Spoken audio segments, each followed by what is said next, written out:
we need to talk about Al Jazeera, okay? Because they're not just some benign Arabic news source and media operation. Al Jazeera is founded, funded, and directed by terrorists. This is not my words. This is the words of Douglas Murray in a new article for the New York Post, where he exposes this fact.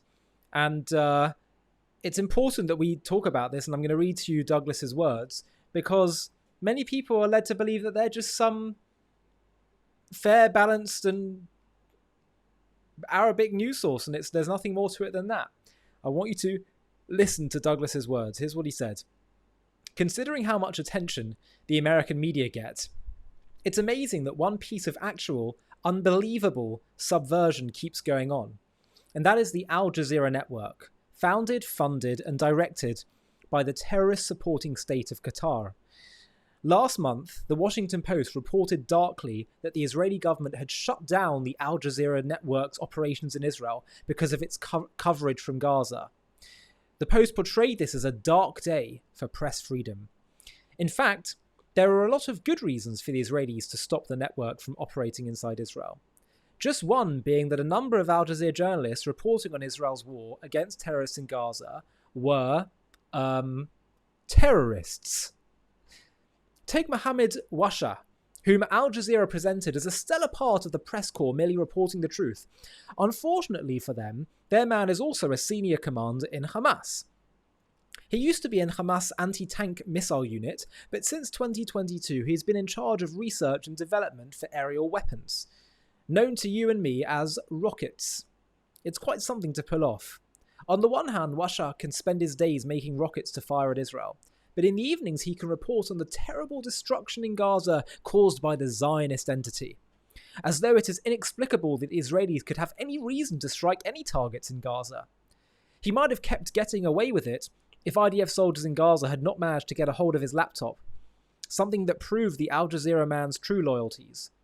The same went for two Al Jazeera journalists killed in an airstrike in Rafah in January.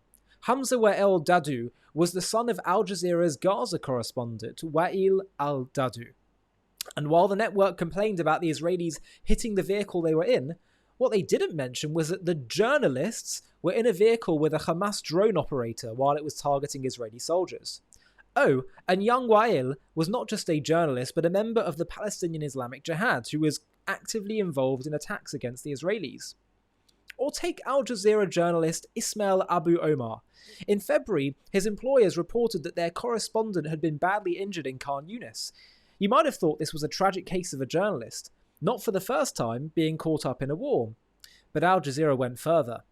The network claimed that their correspondent had been deliberately targeted, and that this was a pattern with their journalists. Al Jazeera claimed that this intimidation was being done in order to prevent journalists from reporting the heinous crimes of the Israelis. What it didn't know was that Ismail Abu Omar is not a correspondent, or at least he's not only that. He's also the deputy commander of Hamas's Eastern Battalion in Khan Yunis. On October the 7th, this Al Jazeera employee went into Israel with the terrorists of Hamas and was filmed praising the massacres. In one community, near Oz, which Douglas reported from for the Post last November, Abu Omar could be seen screaming that the friends Hamas have progressed. May Allah bless, and boasting that Palestinian children would play with the heads of the massacred Israeli civilians. Yet still, Al Jazeera has the ability to surprise you. Early this month, in a daring operation, the Israeli army rescued 4 hostages from homes in Gaza where they were being held. And one of those who was holding hostages in his home was one Abdallah al-Jamal. Abdallah spent his days writing articles about the humanitarian suffering inside Gaza. It was the sort of thing that much of the world's press simply picks up and runs with. But all the time he was filing such articles, he was holding 3 Israelis in his home and torturing them. And it turns out that he too had been a contributor to none other than Al Jazeera.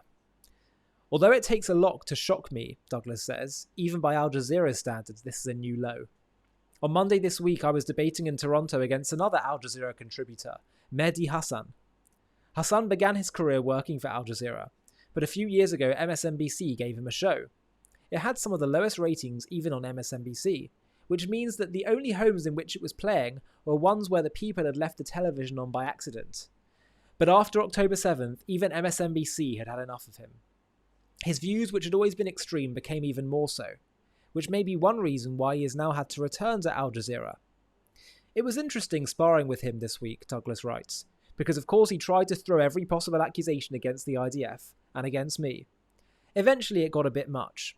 Here was someone who was working for the Qataris, and Qatar is an actual apartheid state, a place where a few 100,000 citizens are waited on by a slave class of foreign workers with zero human rights. In its capital Doha live not only the heads of Al Jazeera but also their friends in Hamas. Most of the terror group's leaders who are not in Gaza live protected in the slave state of Qatar.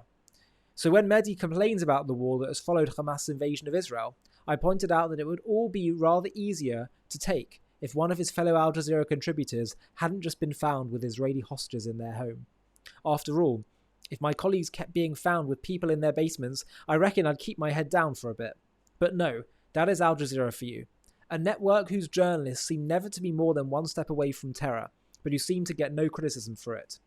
As for the Washington Post, which lamented the Israeli government's ban on Al Jazeera, well, it seems that one reason it has been so anti-Israel in the past 8 months is that its foreign desk alone includes 6 journalists who previously worked for Al Jazeera. When people wonder how the media go awry, this is a textbook how. Great piece by Douglas, and what he is kind of exposing is that the shaming of Israel, the moral denouncing of Israel, the lecturing, it's all nonsense.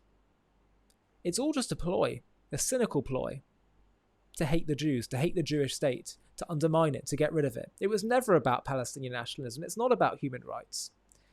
Because this guy is torturing Israelis, helping Hamas, working with them, complicit with them, while lamenting Israel doing what she needs to do to protect herself in Gaza by fighting Hamas. So that's point number 1. And point number 2 is that I think we should at least start to be grateful that the truth is becoming so clear now.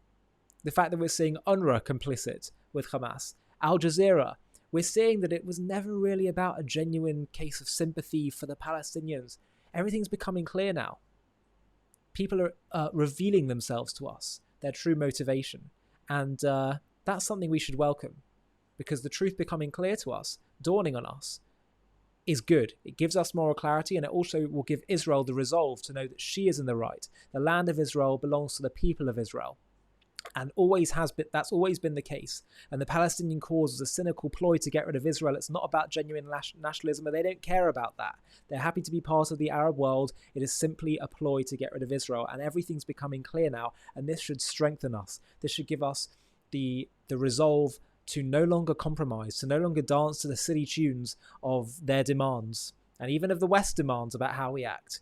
We should do whatever we need to do to protect ourselves and to preserve our identity and our rightful claim and heritage to the land of Israel.